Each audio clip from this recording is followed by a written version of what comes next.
kasih Yesus, terima kasih Tuhan untuk kebaikan-Mu dalam kehidupan kami Bapa. Kemanakah kami dapat pergi Tuhan kalau bukan ke dalam hadirat-Mu. Kami bersyukur Bapa untuk kasih setia-Mu yang begitu besar dalam kehidupan kami Tuhan. Kemanakah aku dapat pergi menjauhi roh-Mu yang suci, Kau sahabat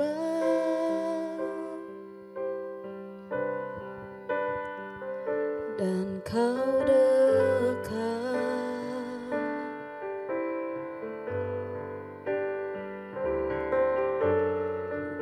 Akan seluruh pengabdianku, tak bisa membalas kesetiaan-Mu, sungguh mulia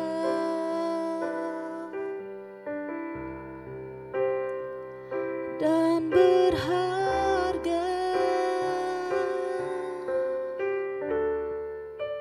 Sungguh besar pengorbanan-Mu bagiku, terlalu dalam untuk dimengerti. Sungguh besar,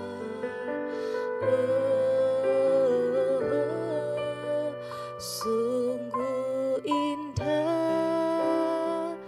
yang Kau pikirkan tentangku, tak terselami bagiku. Sungguh indah,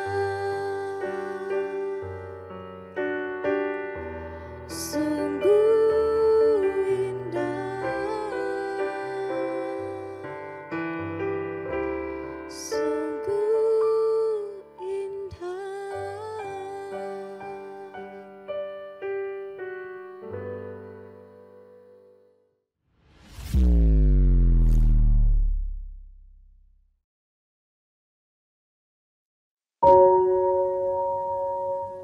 Ya, shalom jemaat Tuhan. Puji Tuhan, kita berjumpa lagi dalam Today Sermon hari ini. Saya bersyukur buat kesempatan yang diberikan kepada saya, dan hari ini saya ingin membagikan sharing dengan tema Magnet Zakheus.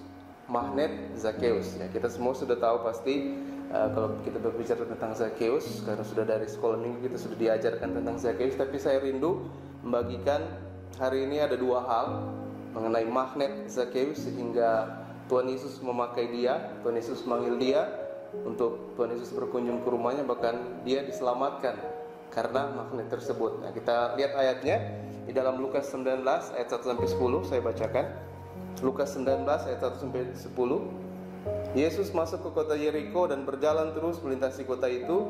Di situ ada seorang bernama Zakheus, kepala pemungut cukai, dan ia seorang yang kaya. Ia berusaha untuk melihat orang apakah Yesus itu, tapi ia tidak berhasil karena orang banyak, sebab badannya pendek. Maka berlarilah ia mendahului orang banyak, lalu memanjat pohon ara untuk melihat Yesus yang akan lewat di situ. Ketika Yesus sampai ke tempat itu, ia melihat ke atas dan berkata, "Zakheus, segeralah turun, sebab hari ini aku harus menumpang di rumahmu." Lalu Zakheus segera turun dan menerima Yesus dengan sukacita. Tetapi semua orang yang melihat hal itu bersungut-sungut, katanya, "Ia menumpang di rumah orang berdosa." Tetapi Zakheus berdiri dan berkata kepada Tuhan, "Tuhan, setengah dari milikku akan kuberikan kepada orang miskin, dan sekiranya ada sesuatu yang keperas dari seseorang akan kukembalikan 4 kali lipat."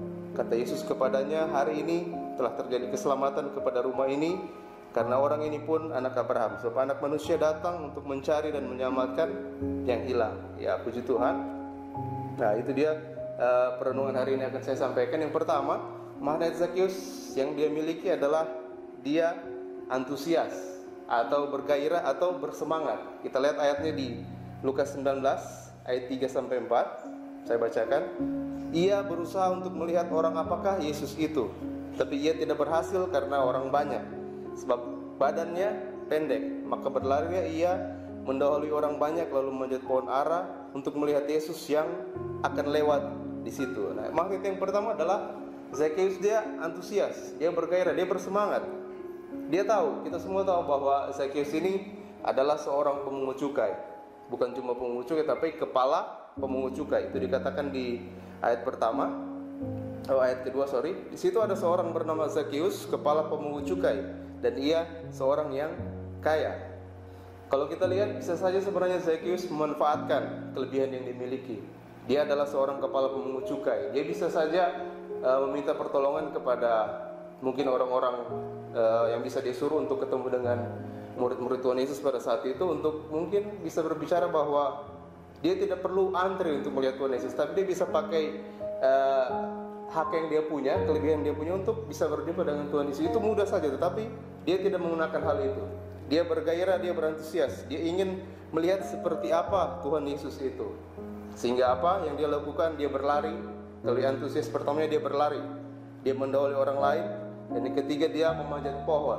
Pada waktu itu saya yakin pasti banyak orang yang ingin melihat Tuhan Yesus, tapi yang punya antusias lebih, gairah yang lebih, semangat yang lebih untuk melihat Tuhan Yesus hanyalah Zakheus. Dibuktikan dengan apa? Dia sampai memanjat di atas pohon, dan Tuhan Yesus melihat hal itu, sehingga Tuhan Yesus berkata di ayat yang kelima, ketika Yesus sampai ke tempat itu, ia melihat ke atas dan berkata, Zakheus, segeralah turun, sebab hari ini aku harus menumpang di rumahmu. Nah, itu dia magnet yang pertama yang dimiliki oleh Zakheus, adalah dia antusias, dia bergairah, dia bersemangat untuk mencari Tuhan.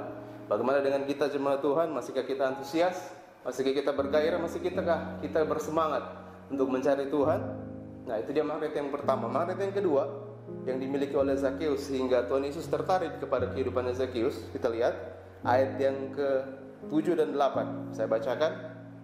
Tetapi semua orang yang melihat hal itu bersungut-sungut. Katanya, ia menumpang di rumah orang berdosa.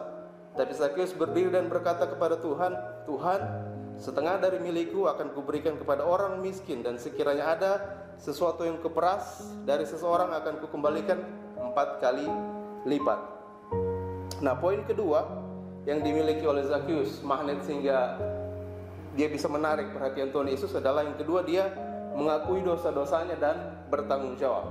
Sekali lagi saya ulangi, mengakui dosa-dosanya dan bertanggung jawab. Kita tahu bersama bahwa mengakui dosa itu sulit, tidak susah. Saya sendiri juga mengakuinya bahwa terkadang kalau kita sudah berbuat salah, mengakui dosa itu sulit. Mengakui dosa saja sulit, apalagi bertanggung jawab dengan dosa yang sudah kita perbuat, itu berat. Tapi apa yang dilakukan Zakheus? Ayat ke-7, Zakheus sadar bahwa dia adalah orang yang berdosa. Dan ayat yang ke-8, Zakheus bertanggung jawab dengan dosa-dosanya. Dia menyumbangkan setengah hartanya dan memberikan 4 kali lipat apa yang dia pernah tagih dari orang lain. Nah, magnet ini luar biasa sekali yang dimiliki oleh Zakheus, sehingga Tuhan Yesus berkata di ayat yang ke-9, Lukas 19 ayat 9, kata Yesus kepadanya, hari ini telah terjadi keselamatan kepada rumah ini, karena orang ini pun anak Abraham. Luar biasa. Zakheus diselamatkan karena apa? Karena dia mengakui dosa-dosanya dan dia bertanggung jawab dengan apa yang sudah dia perbuat. Nah, mari kita juga jemaat Tuhan, saya juga belajar dari kisah Zakheus ini. Mari kita belajar untuk berani mengakui dosa-dosa kita di hadapan Tuhan, dan tidak hanya sampai di situ, kita bertanggung jawab dengan apa yang sudah kita buat. Kalau kita sudah berkata yang tidak baik terhadap orang lain, kita minta ampun, kita pergi kepada Dia, kita minta maaf. Sehingga apa? Tuhan Yesus akan memuji apa yang kita buat, dan Tuhan Yesus akan berkenan dalam kehidupan kita. Nah, itu saja hal yang bisa saya bagikan pada hari ini. Magnet Zakheus yang pertama, dia antusias, bergairah dan bersemangat melebihi orang-orang lain pada saat itu. Dan yang kedua, dia mengakui dosa-dosanya dan dia bertanggung jawab dengan dosa-dosa tersebut. Tapi biarlah kita jemaat Tuhan yang mendengarkan firman ini tidak lalu begitu saja, tapi boleh menjadi rema dalam kehidupan kita. Kita boleh menjadikan teladan magnet Zakheus ini dalam kehidupan kita, agar kita boleh mengundang perhatian Tuhan Yesus, dan Tuhan Yesus boleh menyelamatkan, mengakui kita sebagai anak-anak kepercayaannya. Amin. Buat firman Tuhan, mari kita dalam doa. Terima kasih Bapa buat firman-Mu hari ini yang mengajarkan kepada kami teladan daripada Zakheus. Tuhan, dia memilih magnet dalam kehidupannya, dua hal. yang membuat Engkau berkenan akan kehidupannya. Dia antusias, dia bergairah, dia bersemangat untuk mencari Engkau ya Tuhan. Dan yang kedua, dia mengakui dosa-dosanya dan dia bertanggung jawab atas apa yang sudah dia perbuat. Ajar kami, jemaat-jemaat-Mu di GBI World Tuhan, biar kami boleh juga menjadi jemaat yang antusias terus untuk mencari Engkau.